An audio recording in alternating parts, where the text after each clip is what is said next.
In this video, I explain why you should shoot and edit raw images from your Pixel phone if you're creative or really want to improve what you share on social media.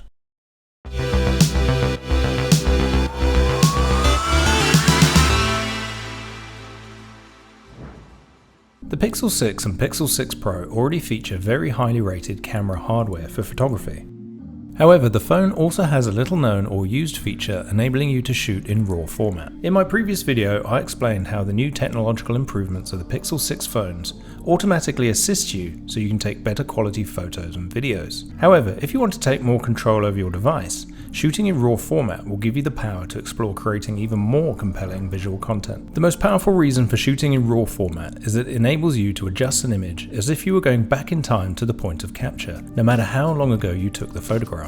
The processed JPEG image automatically captured by your phone might not be true to your memory of the moment. Revisiting and adjusting the settings on a RAW image gives you the power to make changes to better capture the moment as you recall it, or accentuate the focus or message that you're trying to convey in the original shot.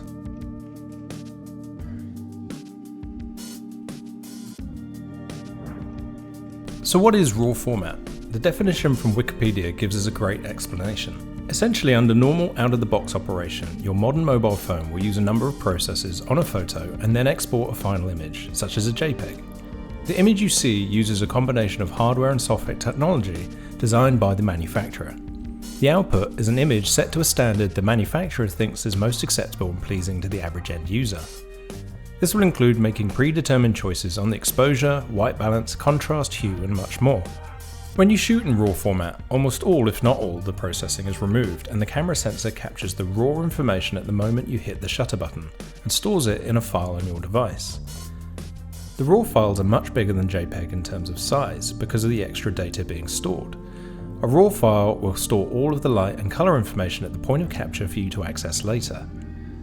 A JPEG will strip out all of the extra information that isn't directly related to the final exported image, to save on file size for efficiency and convenience reasons, such as not taking up too much memory on your device or SD card.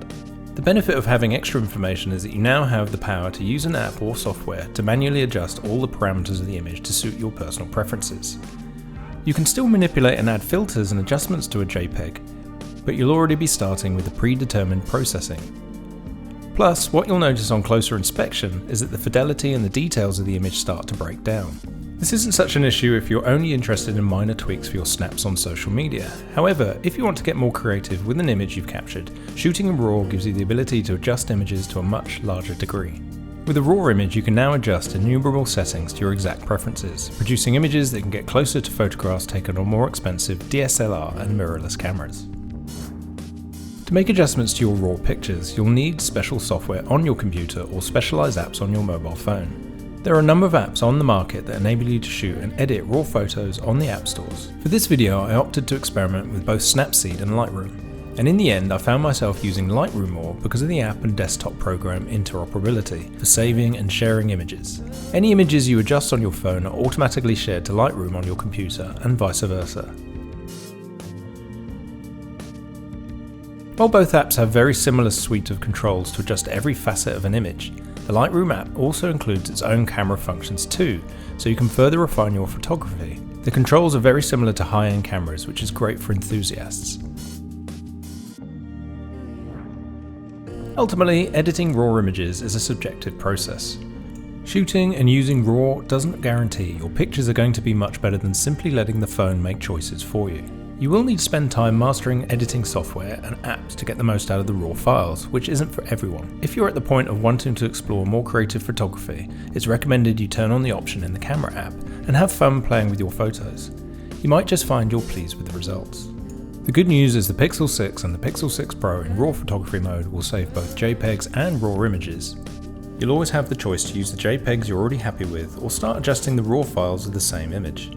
Just remember, you will use more of your phone's storage, so don't forget to back up or clear your storage regularly. Thanks for watching, and as always, please like this video and subscribe to my channel for more content on the connected home and personal technology.